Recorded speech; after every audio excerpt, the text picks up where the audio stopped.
All right, small group leaders, Pastor John here. This is the vlog for March 7th and 8th. We're going to be in the book of James, chapter 3, verses 13 to 18. We're going to be talking about the difference between earthly and godly wisdom.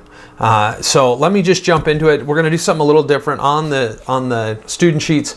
You're going to do your discussion questions first, just so that you can establish what is earthly wisdom and what is godly wisdom and all those different things. Anyway, so let me go through your discussion questions. The first one is, what is earthly wisdom?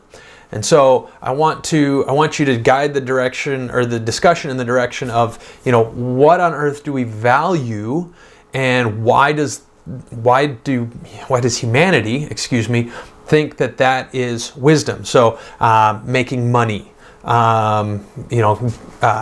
stockpiling things, like having the best car, the best clothes, the best this, and having multiples of those things. So that's how I want you to guide that discussion. And I want you to take some time to actually spell out, what is earthly wisdom? What are the things that we value? And how do we go about attaining those things?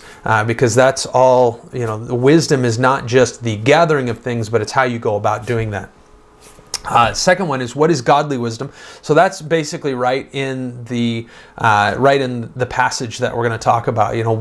What is godly wisdom? How do we gain godly wisdom? How do we keep godly wisdom? And how does godly wisdom affect us? So that's the second question. Number 3, how do you know which form of wisdom you are using? So this discussion is going to have to come right out of Scripture. So as you talk about what types of wisdom you're using, set up some scenarios for them, and how do they deal in those scenarios, and then figure out in that, am I using godly wisdom when I do this, or am I using godly wisdom when I do that?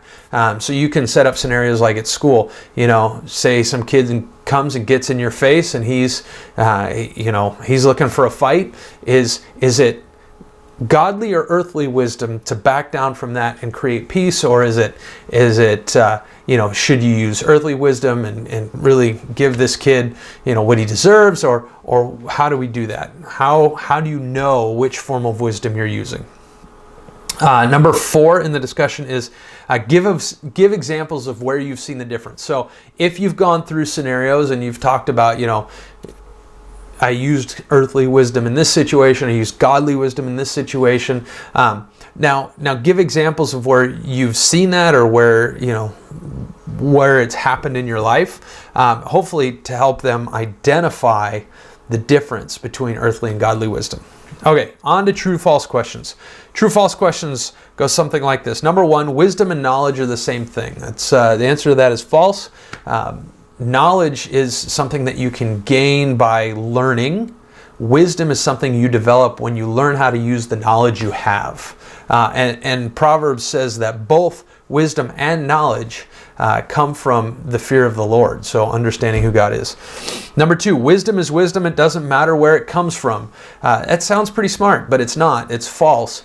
Wisdom that comes from God develops again into those discussion questions, brings peace. It does all sorts of things that benefit humanity, whereas earthly wisdom actually leads to destruction. Number 3, I have to do all of this to be saved? This is impossible. This basically stems out of the it's kind of a question that deals with all that we've talked about in the book of James.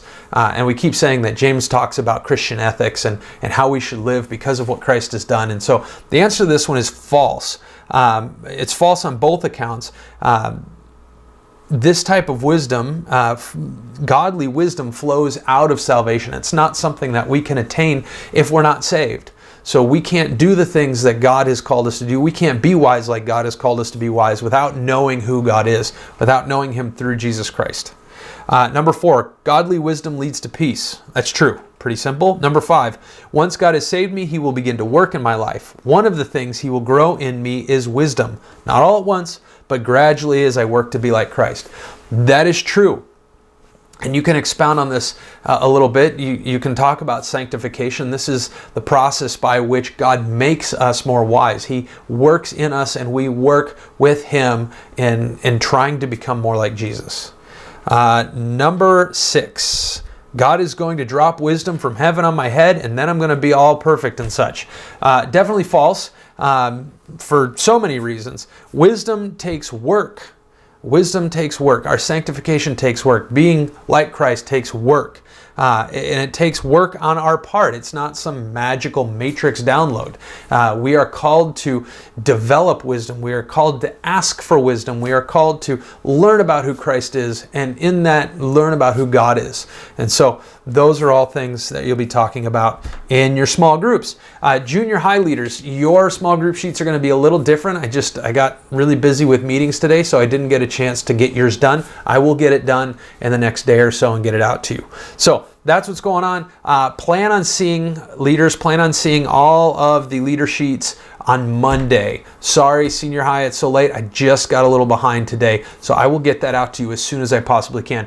Thanks for all that you do. Thanks for working with these kids. I know sometimes it can be really rowdy, but it is worth it in the end. All right, praying for you. Bye-bye.